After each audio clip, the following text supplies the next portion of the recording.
Well, good morning. All right, here we are again, another day, and wow, had asparagus pop up overnight, and I got to finish weeding the asparagus garden, but had several of them pop up. Look at that. You know, that's awesome. Anyway, I had the idea of maybe kind of just giving you a tour of the garden. You know, it's mid-spring. Kind of let you see what's happening, what's going on.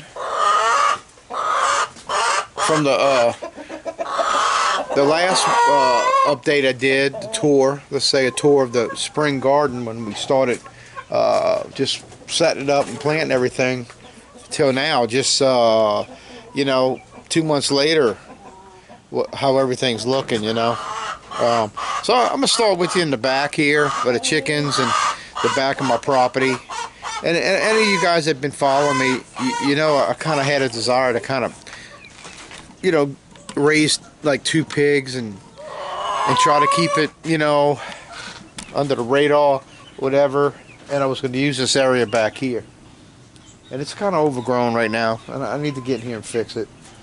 And it was going to involve having to put new fencing up, which I need to do anyway, especially on this side. The fence is really old and really wiping out. Back there I could get by leaving it, not if I had pigs, but just leaving it if I don't do the pigs. What I was thinking about doing, and this will be coming up probably for the next tour, I could have it ready, but is cleaning the spot and getting this ready, and put a beehive here.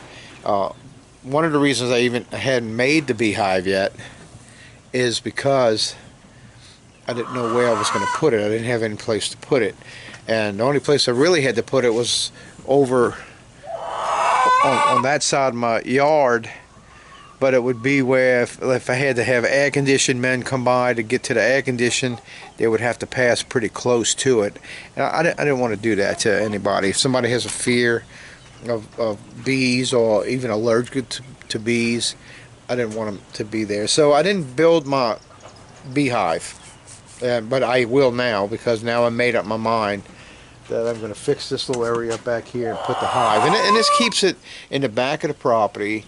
So when my grandkids come here, they're really not going to be right around it. You know what I mean? I could even, if I had to, I could even make a little gate, fencing gate, 3 foot high, 4 foot high, just to make sure they don't go back there. You know, and I was going to make it like a little run. I'll make another chicken coop and open up and let them go. But I really need my bees, and I want my bees, and we're really doing more stuff inside with honey. And I need the honey. I used to have bees. Actually, I had a hive sitting right here where the compost pile is. I had a hive here. If you went back and looked at some of my videos from the beginning, you would see it. I got it in the videos. But I got rid of that hive, and I want to make a new one that fits the Langstroth frames in it. So I bought the frames. I just got to build the unit. Build my hive, and I just never done it because I didn't know where I was going to put the thing. Now that I made up my mind, that's going to be the area to put the bees. So the bees are going there. Finally, I'm glad. I think I would rather have the bees than the pigs. I mean, I want the pigs bad just to raise my own pork, but I gotta wake up to reality. I'm in the city and I can't really do that. You know, it's going to cause problems, and I don't want to cause problems. So I have to scratch that. I really was going to try to figure out how to do it without causing a problem. You know what I mean? But I just can't see how I can really do it without nobody finding out about it. So anyway, that's what that's going to be. That's a project I'm going to be working on very, very soon, so I can get me some bees and all that. So anyway, here we in the back of the property where I'm gonna have the bees, and I got my compost back here too. And so I have one that I just cleaned out the coop, made a pile. Now it's been sitting probably, I don't know, a month and a half now, and then this is what I got left from last year. I'm fixing to probably use all that up really soon. Not today. We got doctor's appointments today, so I'm not going to get all dirty today. I'm not going to fool with nothing today. But I'll be shifting this cage over. When I put birds in it, they'll poop into the new compost pile that we're going to be collecting, and that'll sit all year and be ready for next spring. Right there, that'll be ready. And some people mix it. I just dump it there and leave that. By the time I come back, it's mud, and sometimes at the very bottom, it still might have some of the manure that's not broke down. But by the time I actually really use it all, because this had some at the very bottom, now it's all done composted out. So yeah. So anyway, all right. So that's the back of the property, and in the back too is where I have the chickens. As you can see, I have the chickens, and as you followed any of my videos, you could go looking back at videos. But this used to be one coop that went all the way across to that wall back there. Okay, and so I just kind of modified it some, and well, the hurricane ripped off the roof on the back section here. So I already had all this meadow. I had the 2x6s, and I had a bunch of the landscape timbers already. Okay, now the 2x6s I went and tore down a deck, and I kept a bunch of wood. I had all that. Somebody that bought some trees from me worked at a plant where they build metal buildings, and he dropped off some metal panels for me, and a bunch of landscape timbers, and a couple of 4x4 posts, and so I had all that on some sawhorses sitting up against the fence when Ida hit, and so that never got blown away. That stayed there. It was a lot of weight, and so I decided that, well, let me go ahead and because really that was given to me because we had talked about I had told him about the pigs, and he gave me really stuff to build me close that whole area in for the pigs, but after the hurricane, it was more of an emergency actually to get the coop fixed, and then so I decided I put this new top over the pen, and then I had some long sheets, so I just came out and I figured, well, let me add a coop over here and make me a little breezeway, a little walkway, and I could have some new coops. So that was the plan, and it worked out fine. And so when I started to build this section here, I went all the way up, taller than this one, than the original, because I went up to, and it actually it's helping support the roof and all that too. And when I got to here, I was gonna take all this up and go all the way up, and I was like, well, the roof's still fine. I could slide stuff up here and use that for a little storage. I can't put a lot of weight up there, but I can do some stuff. So it really helps with some storage. So it worked out fine. So I got a coop back here, and I got 2 coops over here, little grow out coops. See, I got some little youngins in there now. Nothing in the other one. I just sold. I had roosters over there, and I just sold them yesterday. Over here, back here, I have the Americanas, or the Easter eggers. I have back here, and I got I picked up a rooster for them, and I don't see him. Where is he? Okay, he's like sitting in one of the boxes. Like it's a hen or something. I don't know why he's doing that. Unless they got eggs and he's eating them. I'm hoping that's not happening, because I'm still getting quite a bit of eggs, but it seems like I should be getting more than I get. So I hope that's not what's going on. Okay, he's coming out. Why? Okay. So this is the chicken coop, and things are really growing with the chickens, because I'm reproducing Buff Orpingtons, and I'm selling them like crazy, and I actually have a list of people waiting for me. When I get hens, I'll call them, And then I have list. I have a advertisement on Craigslist. Okay, I can't really do it on Facebook. They don't let me. There's some sites that got to word it a certain way, but just with my ad on Craigslist, I pretty much get rid of the roosters. And the roosters I don't get rid of, well, we grow them out and then we process them right back here. As you can see, I have a kill cone right here that you put them in. You can cut their head, you let the blood drip off in a bucket, and then I'll have the other things set up back here. I have the hot water where we dip it. I have a automatic plucker where we pluck it, and I set up a little small table where we go ahead and process them and clean them out. So we do everything right back here. Now everything's tight because I'm not in the country. I'm not on acreage. I'm in a little city backyard. So everything I do is tight, real tight. So this little area is not big at all, but I cram everything in it, and we do the processing right here. So everything's going fine. Now something new that I'm doing this year is the container growing. And now let me just back up a little bit. On my property in the backyard, it's probably 90% concrete because I used to have a granite business, and we were driving forklifts and with slabs of granite, and we had tables set up where we would fabricate granite. Well, when I retired the business in 2010, when I started getting heavy and wanting to do the gardening even heavier, because I always had a garden, I always grew some vegetables. I began to make what I call elevated beds, and they totally off the ground. Well, it started off, on Craigslist. People were changing out their fences, and they'd post on there with a picture of a pile of fence material. So I would actually go pick up material, and this is back in 2010 when I really started doing that. And so I was going out getting all kind of material.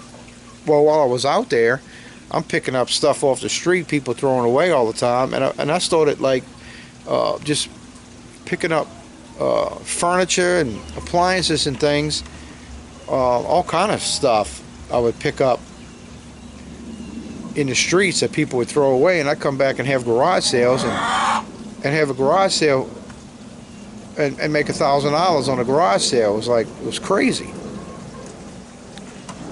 This branch ain't doing too good on this on that. But anyway, I guess I'm rambling on too much because I want to give you a tour of what's going on back here. But anyway, I started off with doing. I think I had about 8 of these set up in this whole area here, and they were made with fence boards, and they lasted a few years, and then they rotted out, and then I started using 2x8s. I had 2x8s that I had picked up, people tearing down decks and putting the wood out, and then they posted on Craigslist that they got wood, and some of it's good, so I'd go pick it up, There wasn't too many people, there wasn't a whole lot of people in our area doing that stuff at the time, so I was able to go out. I was getting all kind of stuff. Eventually that changed, and there was tons of people going out getting free stuff. Now, I don't even do that no more. But anyway, so I have to do elevated beds because I'm all on concrete. So recently I changed to doing containers, and one of the nurseries I buy from, he had a bunch of these 10-gallon pots that were used, and he had them for sale. Well, he didn't really advertise they were for sale, but he had a pile of them, almost like a graveyard of 10-gallon buckets and 3-gallon buckets and different size containers. Let's say I'm calling them buckets but containers. And so I bought a bunch. I don't remember how many, but I bought a bunch of them off of that.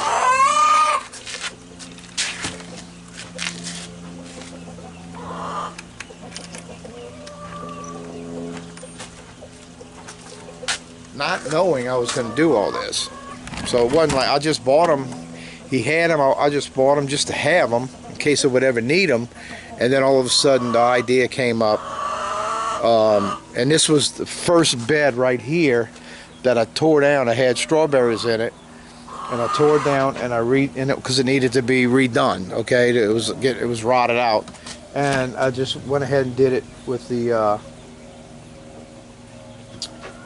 containers. But what started at first was I had the containers set up in here. See how back there's 2 containers? I got some coffee trees plants in there, but I had the containers all lined up here, and I had put my strawberries in it during the winter, because I did this during the winter, and I put my strawberries in here and kept them going in the greenhouse during the winter, and moved them out here when it came to the spring, and they were just little starters, pretty much. No, there was a lot of plants. I had 10 containers, and I had 4 or 5 plants in each one. Anyway, I moved them out here, and they're doing excellent. So this is an update on what my strawberry plants are looking like, and now we're starting to get a bunch of flowers all through it. All the little white flowers we're getting, and we're starting to get some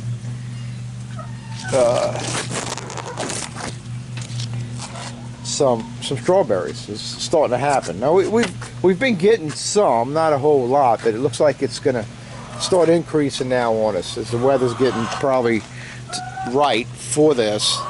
We're starting to get an increase on strawberries, and my wife makes a lot of smoothie drinks, and so we freeze them. We freeze the strawberries. We freeze most of the berries that we get. We freeze them because we're going to use them in the smoothie drinks. So anyway, so this is an update on this. It's doing fine, doing great. And then if I ever move, which we plan on moving, it'd be easy for me just to take all this up and move it.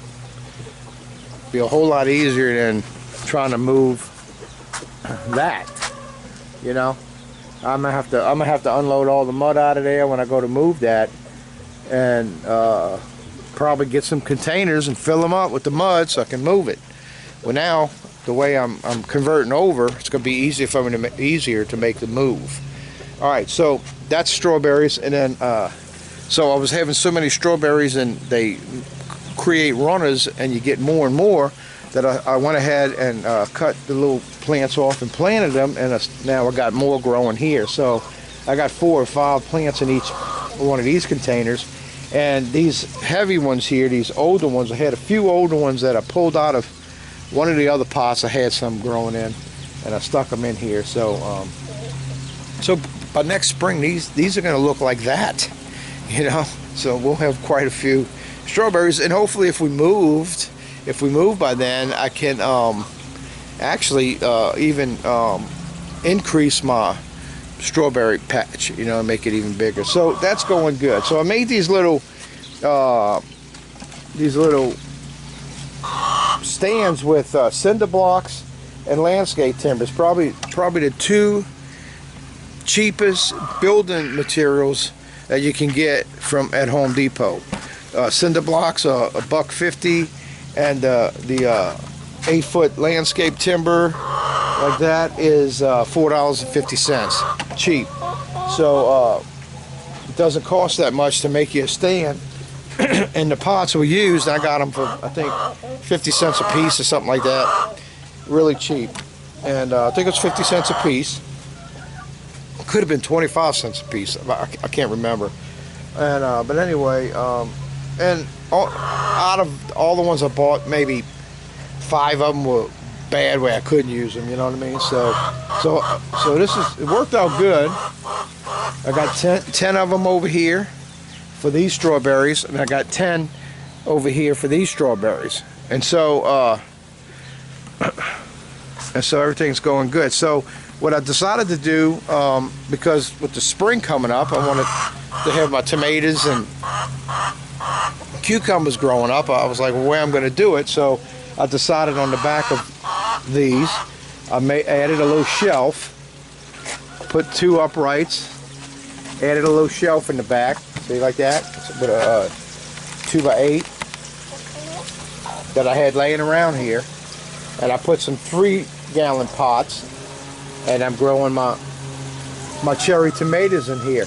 Now I'm probably going to eventually need to get some wire for the top. They were out when I did this, Right now it's fine, but if it starts getting to that top and I need them to come over, I'm gonna have to go get some wire and top this off. Same here with the cucumbers.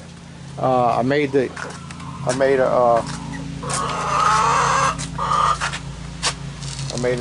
shelf back here.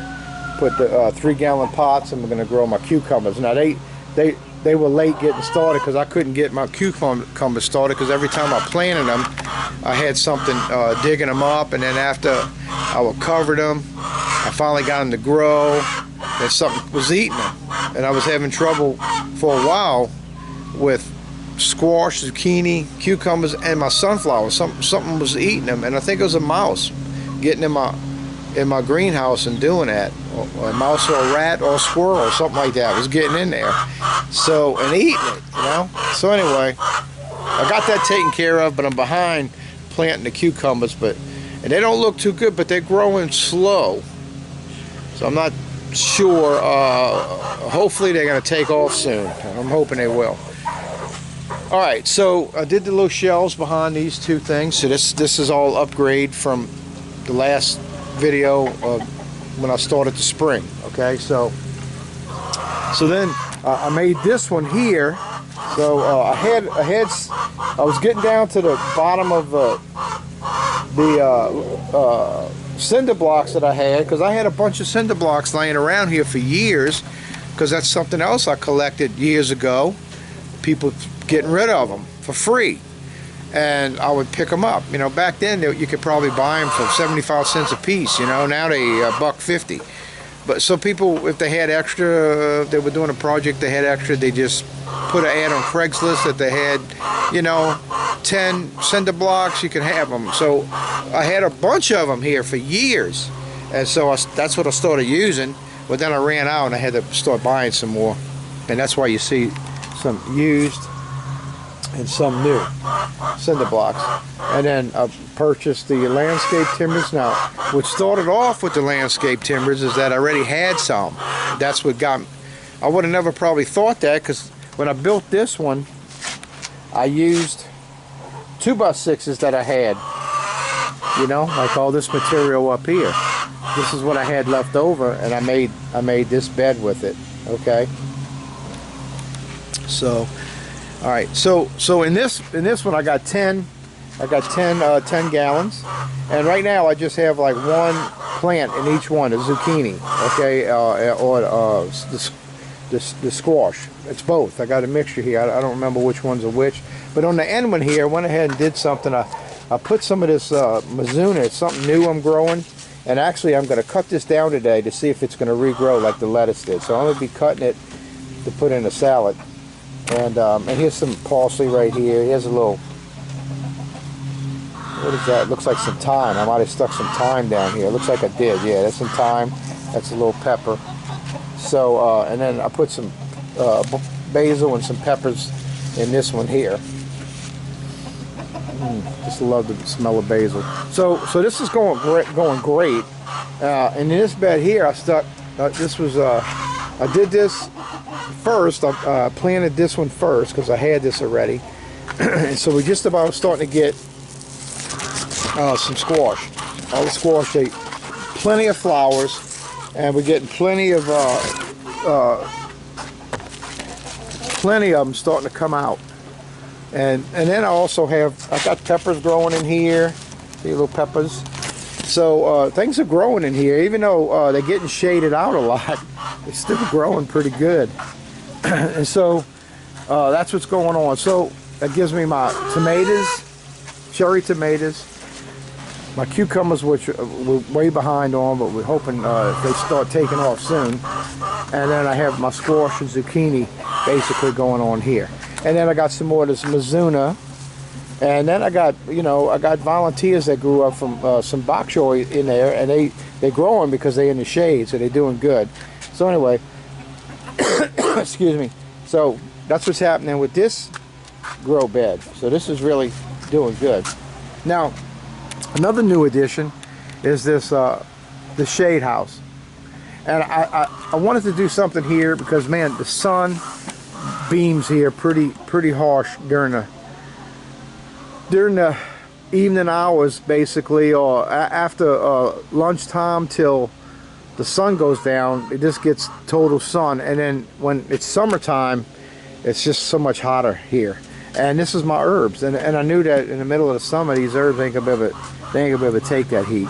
So I built this over here just with PVC pipe, and I got a video on it that when I made it, and it's just PVC pipe. That's all it is, with a 14 by 20 shade cloth I put over this thing. And now, you know, it's not gonna, I have to take it down when we have any kind of hurricane. Any kind of hurricane will blow this thing away, because it's just lightweight. But I screwed everything together so I could take it apart, and during our hurricane season, so in case we get a hurricane, I'll move it. But here's all the herbs, and I'll show you everything real quick. Now, some things that can't stay in here forever, like this is a bay leaf, and that's got new growth on it already. It's doing fine here. And yeah, it's pretty nice. It's starting to grow. A little bay leaf. This is lavender. You probably recognize that. Now I know lavender gets pretty big, and that probably will come out, and I'll put something else here, a different herb or something. This right here is cilantro, which went to flower. So I need to do some research. I never grew cilantro before. It's the first time, but man, it takes off pretty good.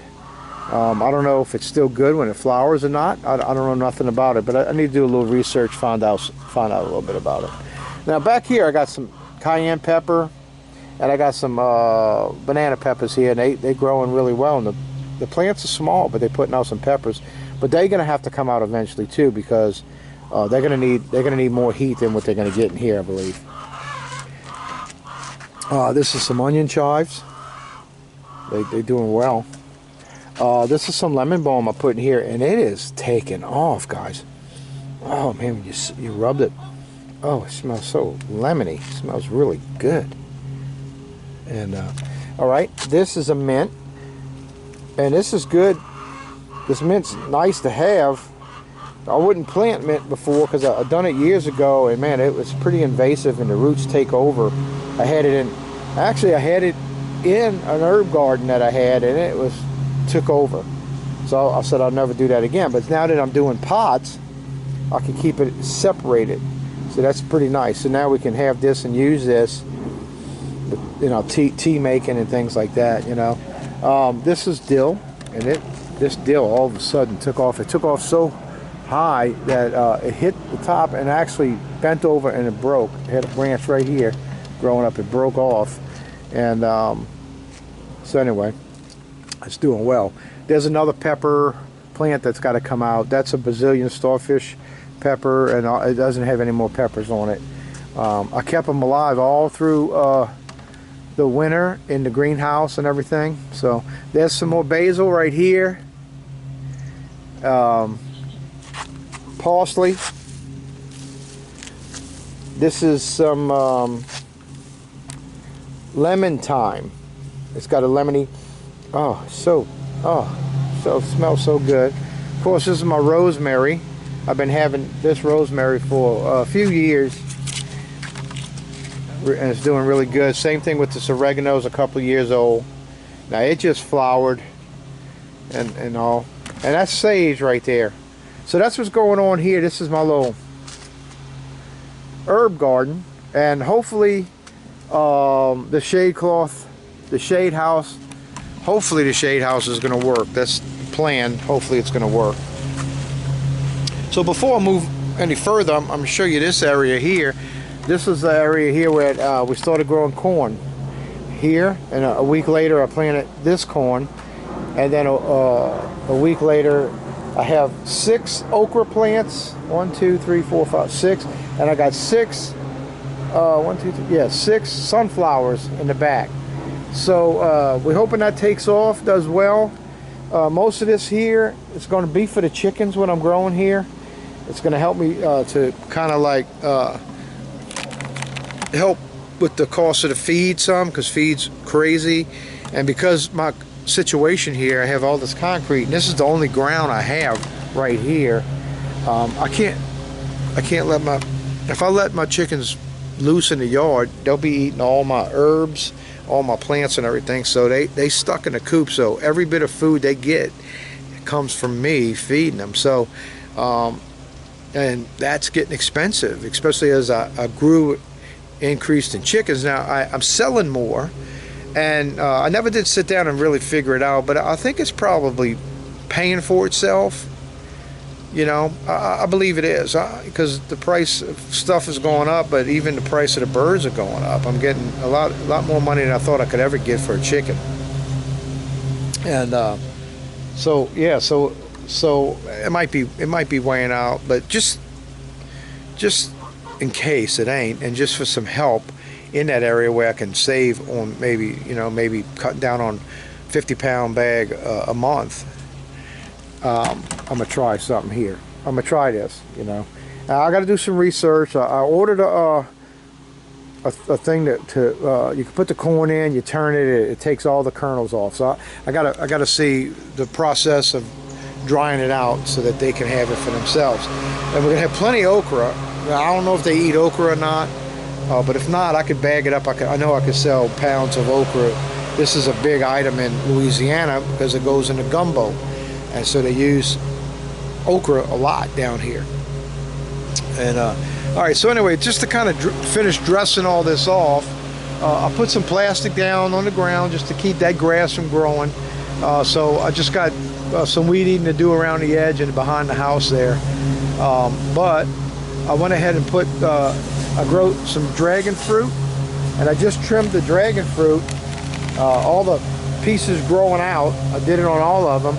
To cause these things to grow up taller, because that's what I need. They need to grow up and out, and then they can hang over this and start flowering from me. So they're doing good. And since I did the cutting, look at that. That's new. That just came out.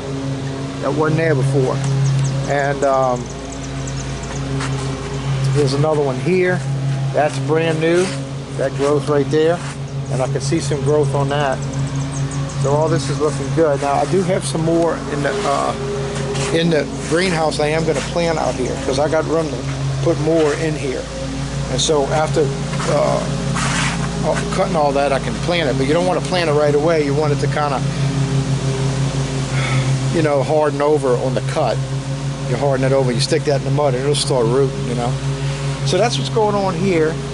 Now, when you move over to this area, right across from here is where for years I just had the 4x8 bed right here, and you can see at the bottom I still left one 2x6 all the way around it, and I just to give it a new look, and it was coming apart at the top, so I pulled it apart, and I put some landscape timbers around it to dress it up, give it a fresh look.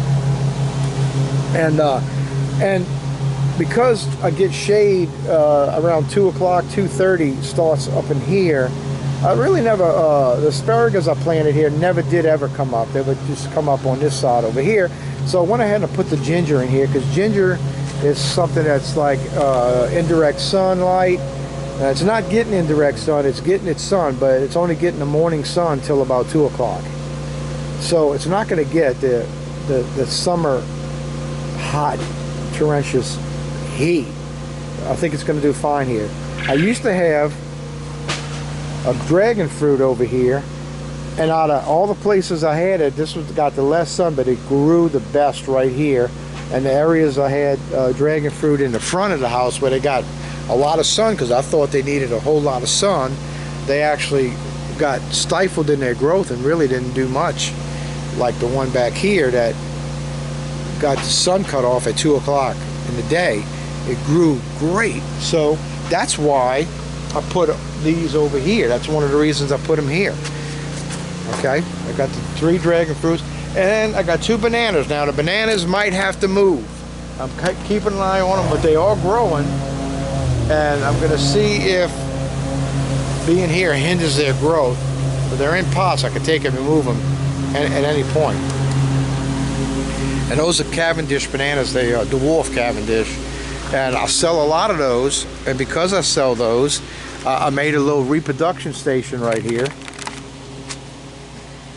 and I have the banana roots down in these buckets, in these containers, and I grow little plants out of it. Here's 3 here, 1 right here. I got 1 there, but I had several in there because I just pulled up 1, 2, 3, 4, 5, 6. I just pulled 6 up and planted them the other day. So, and then I got, what, 2 down here, look like it's coming up. There was nothing in here just the other day. 3 plants are coming up here. So hopefully some more will come out of this root. And I'm just hoping that they just keep on reproducing. It seems like eventually I'll be digging it out to the point they won't have no more root left, and that might happen. And I can just I got plenty of bananas, Cavendish banana plants around here. I can redo this, keep it going. So this actually is a good thing. This is a good idea right here. I didn't learn it from anybody. I just accidentally stumbled upon doing this, and it's working. It's working for me. It really is. So that up to this point, that takes care of pretty much this section of the backyard. Now I do have comfrey growing here, and I do make comfrey salve. And this comfrey started off as a little bitty plant, and it is taken off.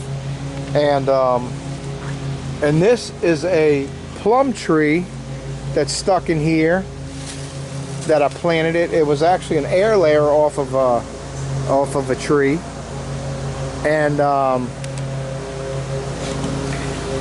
just hoping that this ain't affecting its growth in any kind of way, like blocking too much of the sun. So I am going to start cutting some of this off the back here, and I got so much here I can cut it off, and I did one side already because I couldn't even hardly get in over here by my bananas. Over here I had cut this way back, and it's growing back already. You can see the lighter green, the newer growth coming in already. And I fed it to the chickens. They loved it, and I know that stuff's going to be good for them and healthy for them. So that's also going to be part of chicken food, which I have. I got 2 of these growing in the front fruit forest, and when I dug that up there, I dug up a piece of the root, excuse me, and I chopped the root up, and I stuck it in some containers, and I got 5 growing out of the root. This is 5 plants here. So I put an ad trying to sell them. I ain't got nobody said that, because everybody I talk to, hardly anybody knows about comfrey. And if you don't know about it, you can research it, because it's a very, very potent plant, packed with nutrients. And I make a salve with it. We rub our joints with it because we have arthritis problems. My wife and myself, both of us do. All right, so anyway, let's get we're coming into this section of my yard, where this is the reproduction station here. This is the strawberries with my cherries right here, right? So we're getting into, you're seeing a shade cloth here because there's something behind here. This is a 8 foot by 12 foot. It's 12 foot this way, 8 foot deep cover. And in this cover, I got quite a bit going on. Now this is just a 12 foot by 8 foot area, and I got all this going on. So I have a 8 foot horse trough down here, and I put a pool liner in it. I got rocks at the bottom, and I'm raising fish. I got bass fish in there right now, and I pump that water into this rock garden back here, and I grow greens, lettuces, and things like that. Well, it's too hot for the lettuces; they die off. But the celery, every year, takes off. So I always plant celery in there, and at this time of the year, I get a lot of celery. I get a lot, and it's going to start thickening up really soon here. And so there's a lot of celery in that little bit. And I could actually plant more, and I might reconfigure what I'm doing there next year, because when I plant it, I'm planting lettuce in there too. And the lettuce grows way past all of this because this takes a lot longer to grow, celery. Excuse me. And so when all that dies out, I just have this middle section because I put the celery in the middle. I could actually fit a lot more celery in there. I could make that a whole total celery garden. I don't know. Things could change. Things are always changing with me, you know. So anyway, I have that going. And actually, the pumps are actually running on these solar panels up there. Can you see them? I don't know if you can see them. Let me see if I'm going up. There we go. There they are, yeah. Okay, that's just a Harbor Freight special. Ain't nothing expensive. The thing that's expensive is that battery back there costs twice as much as the whole system. Okay. And so I got, it's running the 2 pumps, doing fine. I went to hook the grow lights to it, and it wasn't enough. It's not doing enough, so it's doing the pumps, and I need that more important anyway because I always lose my fish when we have a bad hurricane, and electricity goes out for a week or 2 weeks, because I got probably more fish in there for the square footage area, you know what I mean? So they need air, so I got to constantly got air going in there. That's why that's what you hear, and so the fish are growing. I got bass, and when they get big enough, you can take them out, eat them. And then some of the other ones that didn't have a chance to grow, when you take the big ones out, the smaller ones are beginning to grow. But I raise quail, and that's what I got over here, quail. And I sell pickled quail eggs. I sell baby quails. And so this is an incubator I made. I got right now I got 48 eggs in there. And out of 48, usually anywhere 30, 35 eggs hatch. And I put the little chicks in here. That's a brooder that's on a timer, on a heat thing, and it keeps them, you know, at the right temperature. This was a grow out pen for the quail. Okay. When they got a little big for that, you put them in here. They gave them a little more room to kind of grow out. They very rarely made it to that spot. I'd sell them at 1 or 2 days old. Usually they're gone. I don't usually have them too long. That's why this cage here, I'm trying to make another set of breeders here, but I can't grow them out because I'll sell them too fast. So I might purchase some for this here, but I've been using it to put little baby chicks in. And so I got baby chicks in there right now. I think I've got eight of them in there. Okay, so the quail and the chickens help bring in income to the homestead. Okay, you know, I didn't feed them. They yelling for me, and I got to feed the fish too. But I could finish my little tour off. So let me back up from this is on this side of the property, and now also, you know, I got trees, right? And I grow them in pots. That's a red Ruby Guava. That's a lime tree. That's an apple tree. And let me show you.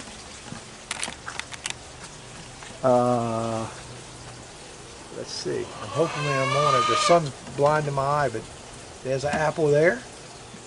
And I have another one up higher. Let's see if I can get to it. I gotta see where it is. Oh, all the way up there. It's all the way. Let's see. I don't know. The sun's blinding my eye. I don't know if I'm up high enough for you guys to see it. Let me see. See if I can try to block the sun out. There it is there. I think I'm on it for you guys. So I got this my first year. I got 2 apples. That's exciting to have apples. People were like, you could grow apples in Louisiana? Well, yeah, there's certain varieties that will grow here. So it's my first time growing. And I air layered off of here to try to make another tree. I need to check this out. All the leaves are dying on it. So I don't know. Maybe it might have not have made it and it's dying. I don't know. I need to scrape it and check it and see. Hopefully it's just you know, everything's going to make the roots, and it's just the leaves die because there ain't enough energy going to it, and that's a possibility. So I'm hoping that's what's going on there. I got this little rack right here that when I propagate stuff, I put it on here. I'm propagating figs, trees here, bay leaf, rosemary, some strawberries, my blackberries, and I put them on here. And I got a bunch of them over here on top of the grill. During this time of the year, we don't cook on this grill because it's too hot now. So and I stash stuff up here. So I got the bananas, and I got my blackberries and things. Now in the winter, all my banana stuff goes in the greenhouse. And even in there, they look like they're going to die and not going to come back, but they come back. So I have another banana here. I mean, another apple tree right here. I got 2 fig trees there. Lemons, satsumas.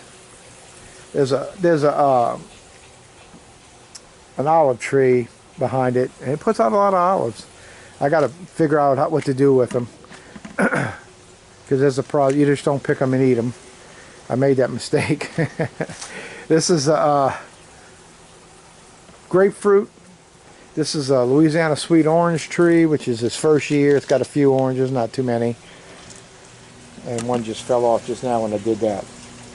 This is a navel orange tree. Now, y'all, I'm shocked that my trees are doing anything, because they were destroyed from the hurricane. Branches broken off, you know, bare minimum leaves on it, everything, you know. So yeah, I sold all my washed and navel. I was wondering why I had an empty spot right here, because I sold all these trees yesterday that were here. But that's my Clementine Mandarin tree. There's a vine growing in it, so I'm gonna get in there today, get that vine out of there. It might be choking something off, and I need to probably clean some of the stuff around the area. But that's all potatoes. It's growing all through here, you guys. That's what's going on back along my fence. That there's mud, there's land with no concrete on it. You know, you got a 5-foot area there from the fence to the driveway. You know what I mean? And so I got potatoes growing all back there, all over there. And this is my peach tree that we usually get a ton of peaches. Nothing happened this year. It looked like after the hurricane something happened to it. So I'm not sure what exactly happened to it. So it doesn't look too promising. It doesn't look too good. I have a tree right here. It's a lemon tree, and its leaves are coming back, but it was totally stripped of its leaves from the hurricane. So in between that area, in this little bed that I got back here, we had potatoes growing here. We harvested them 2 weekends ago. I had planted 5 pounds of potatoes. I just bought a 5-pound sack of potatoes, organic potatoes, planted them in the ground. I yielded 44 pounds of potatoes. And so then I went ahead and dug out the middle, kind of pushed it to the sides, added a little stuff to it, and put me some more squash, zucchini in here.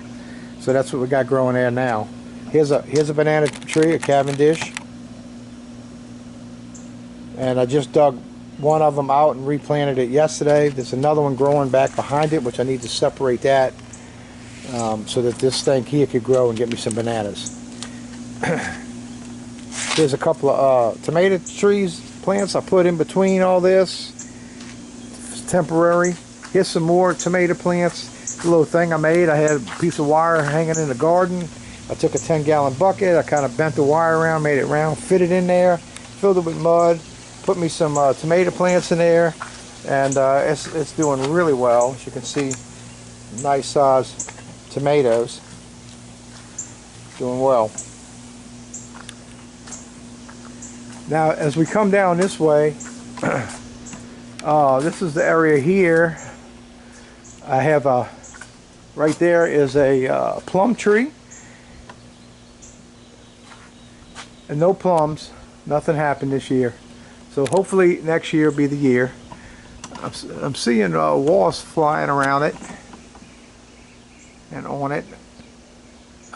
There's a blackberry, which every year, this fence back here, you usually don't see the fence. There's so many canes that grow, and it's just loaded with blackberries every year. But again, Hurricane Ida destroyed my blackberries. So this is what I got left, and it's growing this year. And I had some in the middle, they died out. So that's why I went ahead and yesterday planted this banana tree there. I can always dig it up if I want to move it. I just needed to get it in the ground. And it's wilted a little bit, but if it was going to die, it would have died already. So it's doing good. It's going to make it. Here's another plum tree right here that I really want to get in here and air layer some of the branches, and I need to do that. This is the time of the year to do it. All right, now I'm coming out to the front of my house, and so that's the update on the yard. That's what's going on in my backyard and in my front yard. I put all edibles out here too. So I got blueberries growing here. I got 4. They're all of the rabbit eye variety, but they're all different species of it.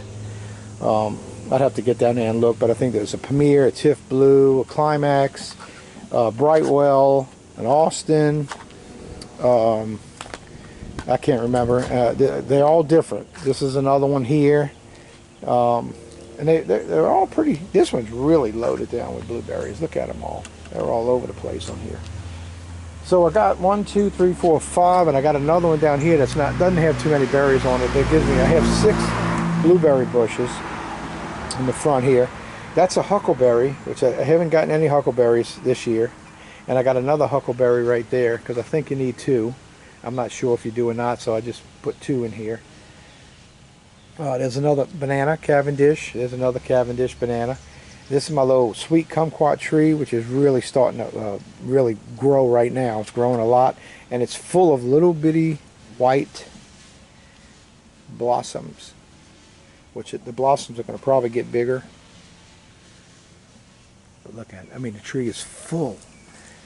Every branch is full of these little white blossoms. They're all over. I'm trying to move slow so that you can see it all. You're not going to see it all, but most of it. So anyway, I'm going to get a bunch of kumquats on here. This next tree, that's my elderberry, where we make the elderberry syrup. And that happens in the summer. It's got to be a lot hotter, and they start putting out their berries. So I don't see any signs of berries coming out yet. No flowers yet. But we do good with this, and then I get a lot of shoots grow out that I sell. All the ones that grow out around here, like I just pulled one up that was right here, growing out the ground. I pulled it up, and I sell them. So I got another little banana tree coming up here that I'll be pulling out. That'll go for sale.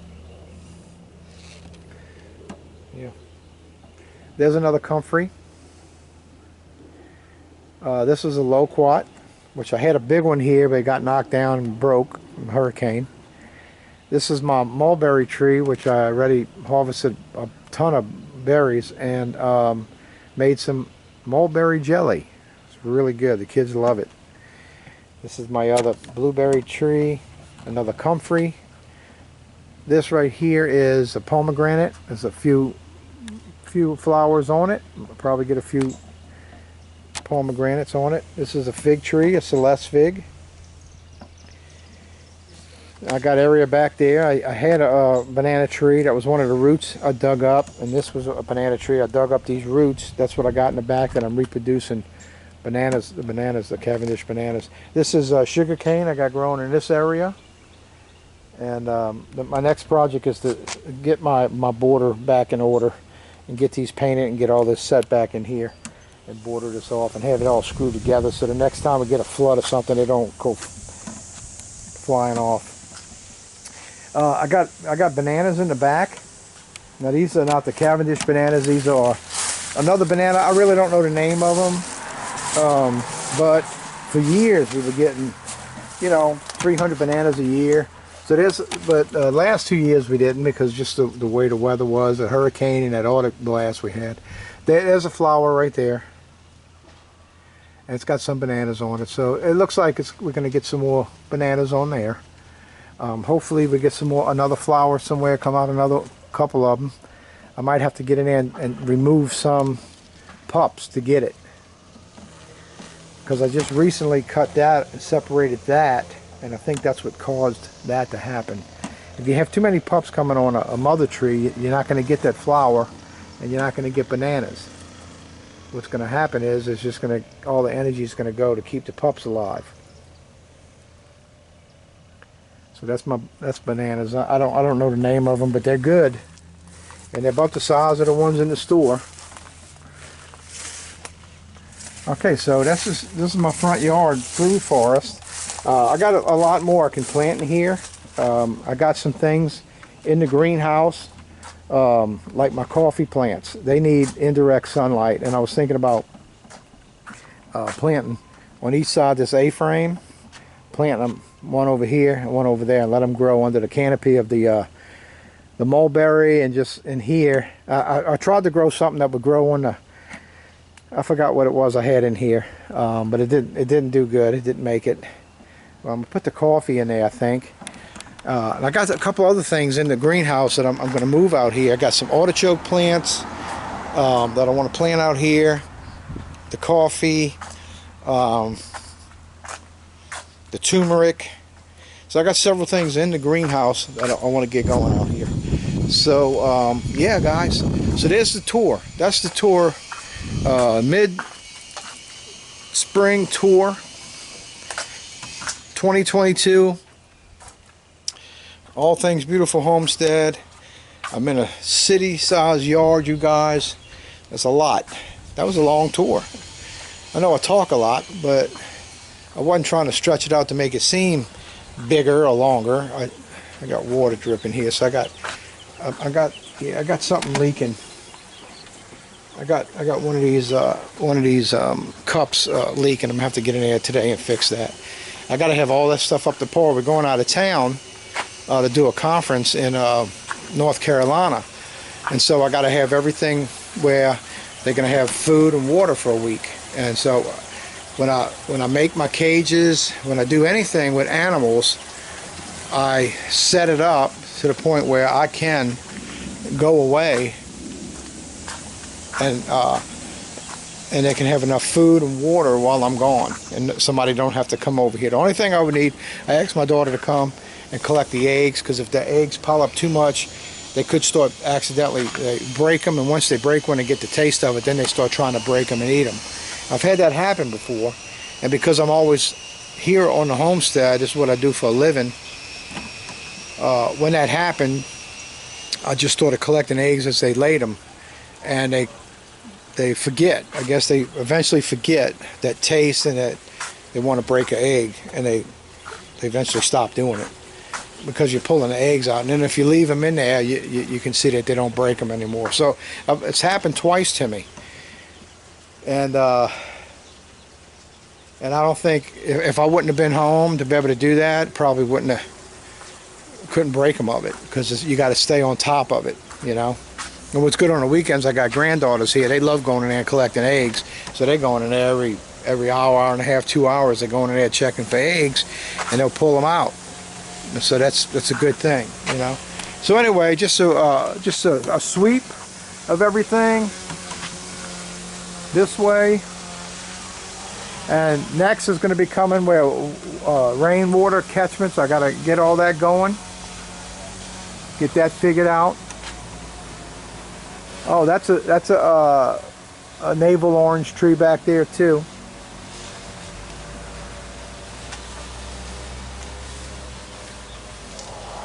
And I'm going to be working on my house soon. All this needs to be redone.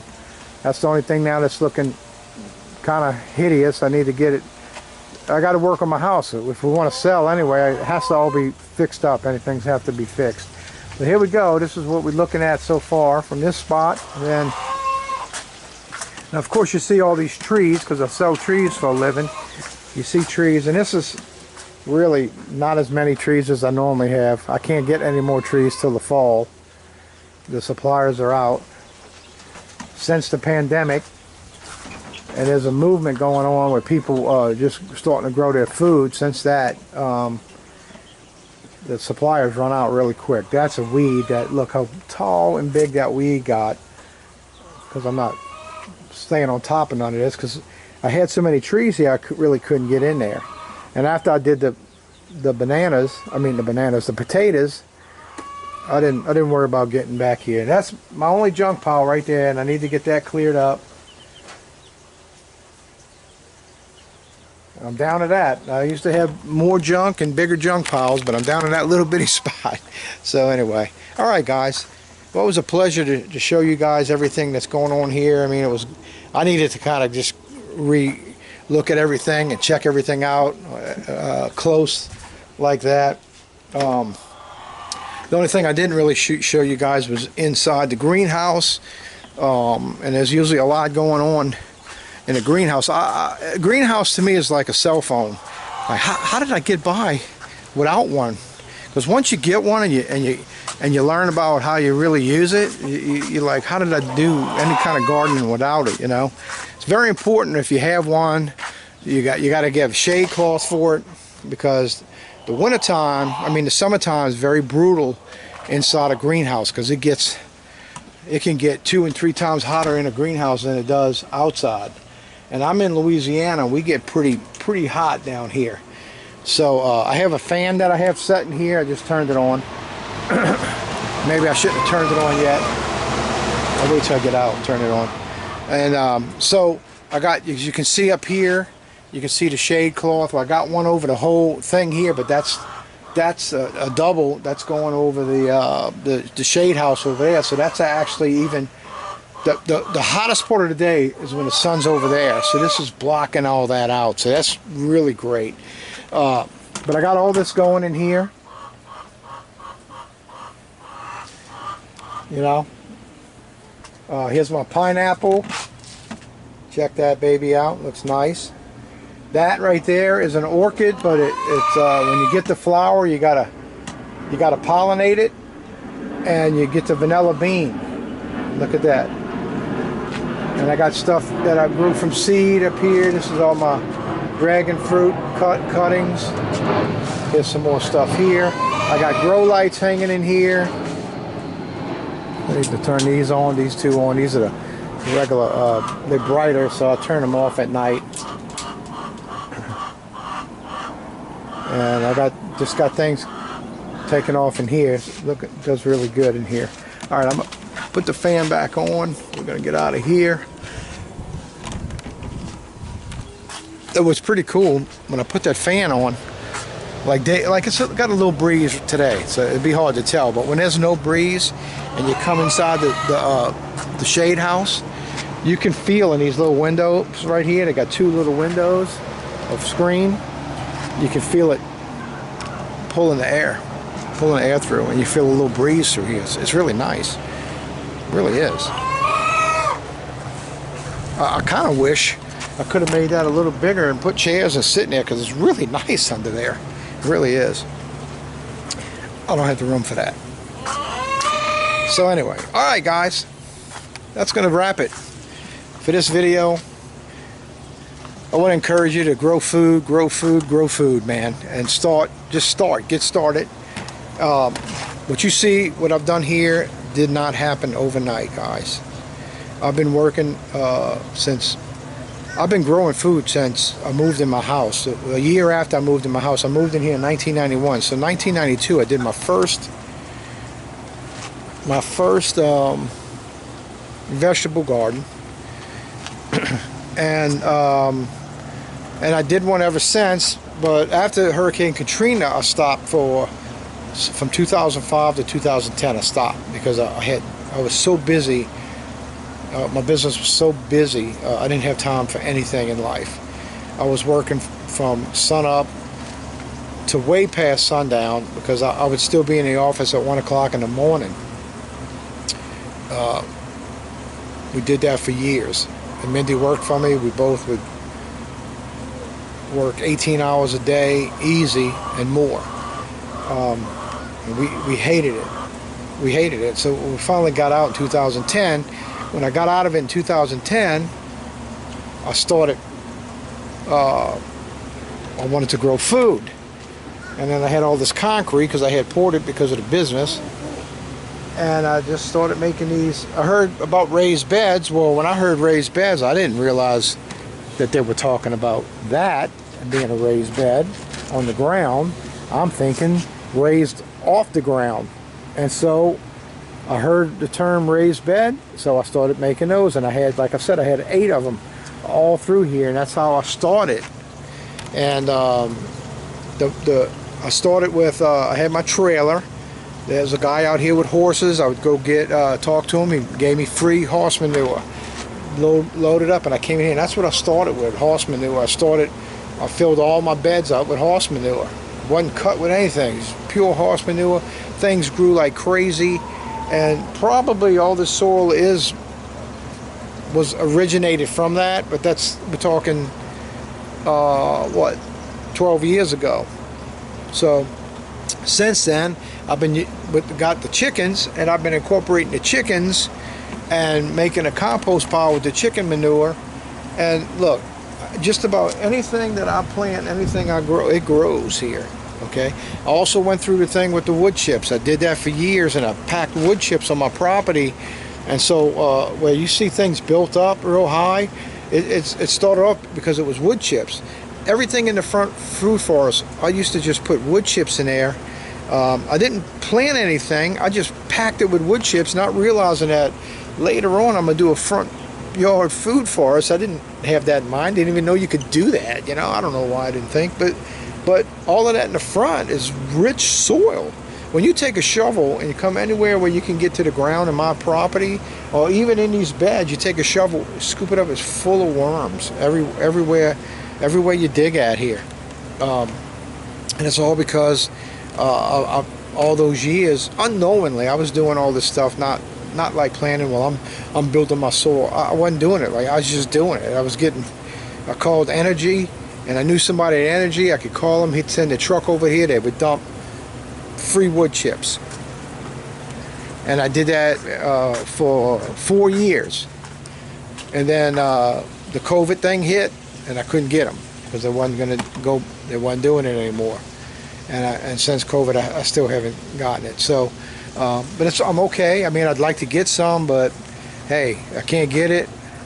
There are some places I can go buy some, but because I used to get it for free, I got it in my head, I ain't going to buy it.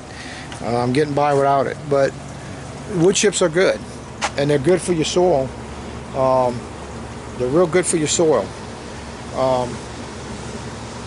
So anyway, start growing food wherever you know.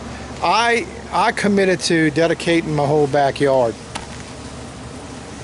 and once I do the beehive back there, basically there's very little left for me to do. If we stay here, I'll just let you guys know, even the new people. I know it's going on kind of long, but if we stay here along this back fence here, I was gonna do some rabbit cages and raise meat rabbits, and that would be the next thing, and that would max me out, almost max me out. I got one more other project that I would do if we have to stay here, because that's always a possibility. We don't want to stay here, but financially, if we can't get out and we have to stay here, then we have to stay here, and I have to make everything work, you know, as I can. But I can add the rabbits, and then this is my old workshop right here. Now, I don't really do much with it. I keep poison in there for the rats, because that's where they go in there, they come out, they try to get the food or whatever. But I put a lot of poison, and they actually die in there. But what I would like to do, if we have to stay here, where these 2 double doors are, I'd take that out and open this up. And of course, I would clean it all out and get it rat proof, and then I would have to get me a bunch of cats to hang out here, because that would be my rat patrol. But anyway, I would make a cleaning station, because man, when I'm doing harvesting stuff, and I got to bring it inside and a little kitchen, and Mindy spends most of her day in the kitchen preparing stuff for us. She's getting into baking bread and making everything from scratch, and she's doing all kind of things. And when I come in with a big harvest, well, that kind of puts a damper on what she's doing, and I just really need to clean all that outside. I get bugs inside sometimes. A lizard might be mixed in the lettuce. You don't know it until you start cleaning. All of a sudden he pops out.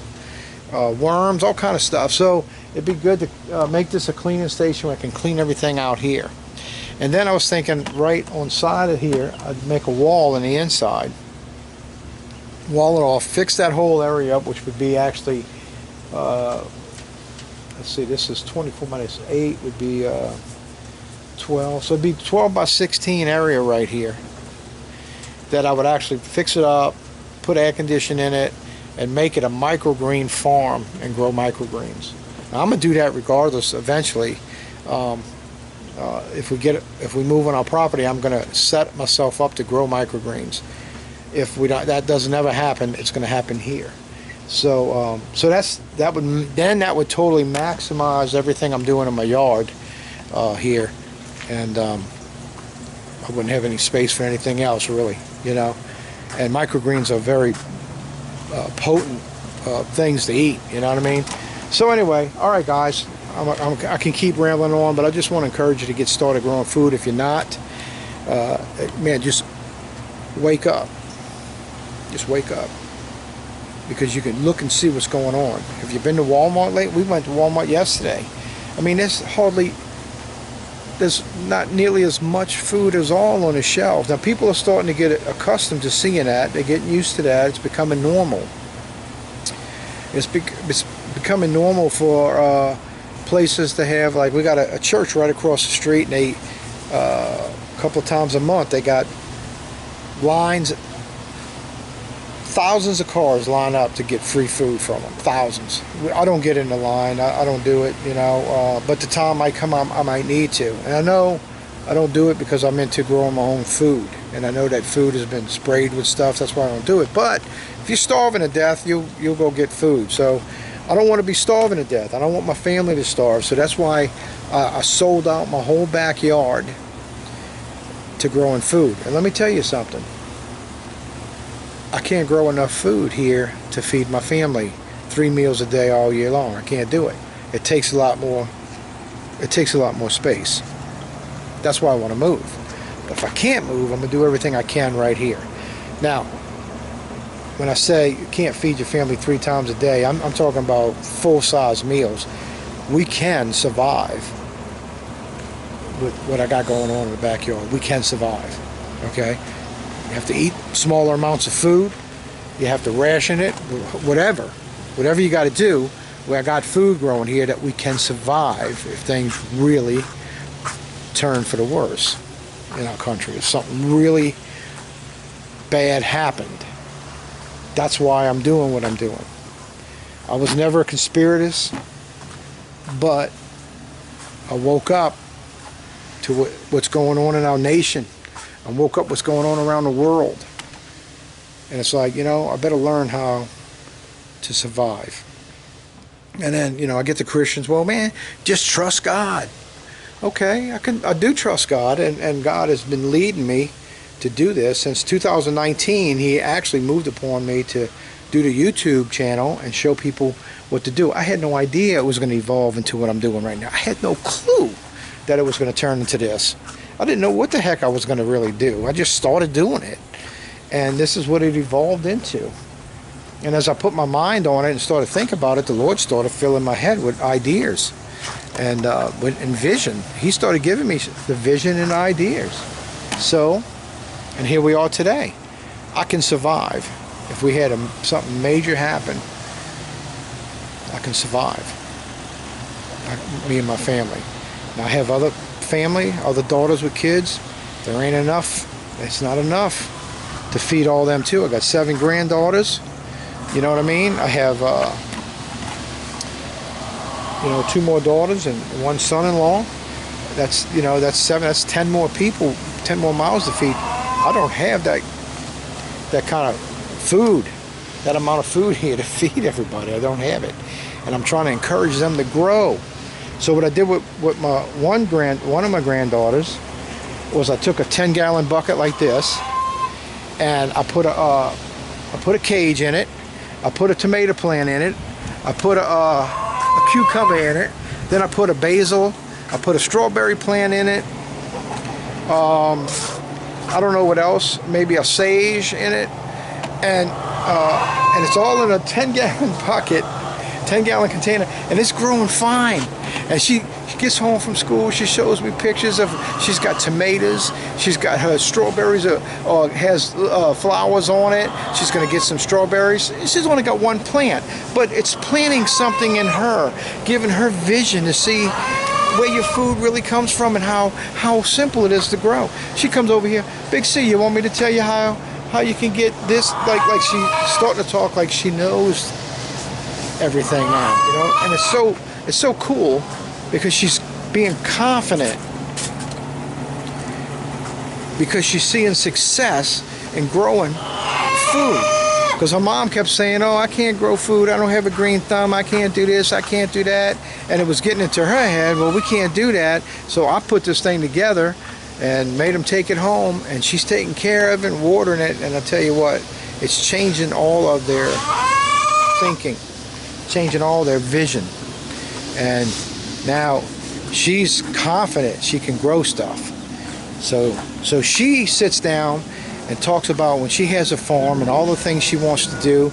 She comes out here with a piece of paper, writes down the names of these trees, because she wants to get all that on her property. I mean, this is an 8-year-old kid who's having vision and making plans of growing her own food. Ain't that awesome? So that's all it takes, you guys, is put your mind on it a little bit, start thinking about it. We have access to YouTube where you can learn about anything you want. There might come a day we won't have that freedom to go on a YouTube and learn anything you want. You need to learn now. Get on it. Take advantage of the fact that we have access to social media and we can use it for good.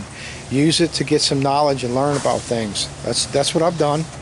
And some things I've done without YouTube. A lot of things I've done with it. YouTube's just something to kind of get you started. You can't do everything like I'm doing it, because wherever you live at, your soil's different, your air's different, your rain is different, your temperatures are different. Come on, the way you do things are different. You know, you create a memory in your plants that's different than the memory that my plants get. Plants are a living thing. You say they have memory? Yeah, they have memory. They know when you water, how much you water, and they can adjust, or what you can say, actually evolve into something that that fits how you water, how you take care of it. And it's amazing. So all that changes. So YouTube, all you do is learn what to do, and when you start, if you fail, well, don't stop. Keep doing it and tweak some things and change some things, because it's just things are just off a little bit, not a whole lot. They're just off a little bit. Change it a little bit, and that way you can tweak it, and the following year it grows. And then every year add something. Even if the year before everything flopped, you tweak what it is, and you tweak everything that flopped and add something. Okay? And if you got money to buy stuff now, you ought to maybe consider stocking up on some things like landscape timbers, and maybe fertilizers or mud or whatever, you know, or just think it out. Think how you're going to do it. If you're going to do chickens, you know, plan on how you're going to do a coop. My first coop, you guys, it looks trashy right now because it's been years now. My first coop was in 1992. And inside this building, now this building wasn't all of that, it just ended right there inside that door, because it was only 8 foot wide. But I closed off, I put a roof from the underneath the overhang to the fence. I put metal, there's a metal roof all over that. That's all under the roof. And I made a door right there. And I made a couple of, I had some crates, some milk crates that I hung on the wall for them to lay the eggs in. And along the bottom on the ground, I had a 10-foot piece of gutter. And we could just stick the hose in through the wire right here and fill up that gutter. And that was the water. And I had chickens in there. And that's where they were out the yard. They were back there. That might be an idea. You can get started like that. It's something small. It was only 5 feet wide by 16 feet deep. That was my first chicken coop. They didn't get much sun. But if they needed sun, all they had to do was come out to the front of that, and they would get sun all day long, because that sun beats right here in the summer all day long. And we used to get so many eggs. And my kids grew up collecting eggs, and I had my first my first garden was right here. This concrete wasn't here. Okay, this was all grass. Okay, and my first garden, this concrete was here, but it's right there on the fence. You can see the marking on the fence. Well, I set up a thing there, and I had string coming down, and this is where I grew my cucumbers. And then right on side here, where this joint is where the concrete ended, right here. I came out so far, I think about here or so, and I think it was 18 feet, 16 or 18 feet by whatever this was, 7 or 8 feet this way. It was my first garden that I made through here, and I had my tomatoes and everything I was growing right there, and I did great. I went and got the horse manure, and that was my mud, and from there I started growing food because things grew so good I couldn't believe it, and we loved the way it tasted, and I was kind of hooked, and so I got hooked on that, and so I would grow the food. Now when Katrina hit in 2005 was when I stopped for a little while. I stopped for 5 years because I just didn't have time to do it. Matter of fact, I had some melatones growing during that time, and I neglected it. And when I came out one Sunday, I came out here, and I remember I had put all the concrete back here, but I came out here. This was all the grass. The grass was probably, I don't know, 6 feet tall, 6, 7 feet tall. That's why I hadn't been here, wasn't fooling with it. And I had melatones growing right around here somewhere, and they had done vined all through the yard there. And I remember going through there picking them up, and there was big old melatones. I mean, they must have weighed a pound apiece. They were huge. I mean, I'm talking huge. They were huge melatones, and I had literally probably over 100 of them growing all through the grass in the ground. It wasn't even up high. They were growing on the ground.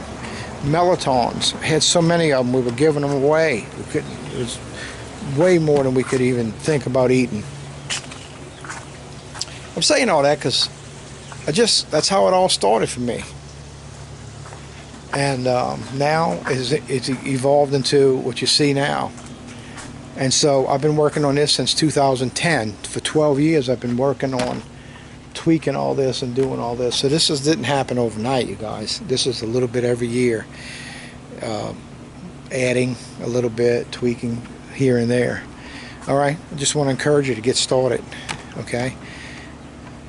Some people say it's never too late. I feel like that it's always too late. I feel like I'm too late with things. You know what I mean? You know, I got all this. I have that mindset. It's always too late. You better get going. Don't not do it because you feel like it's too late. It's too late. Catch it as an urgency that I need to do something now. I need to start growing now.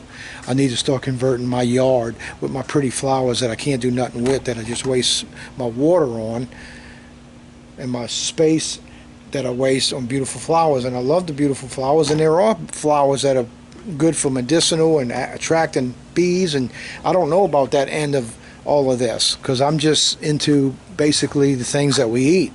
I know there's flowers that I want to get. I'm starting with some things. I got the lavender, that's one thing. I got flowers on the comfrey, and there's some other things like marigolds and things like that I'm learning about that I am going to eventually incorporate some of that in here. Right now I'm not there, so I don't have the plants that draw the pollinators, but I had bees for several years that, man, they pollinated everything here. I didn't have to have the pollinators, they were here, so I didn't need to draw any other bees.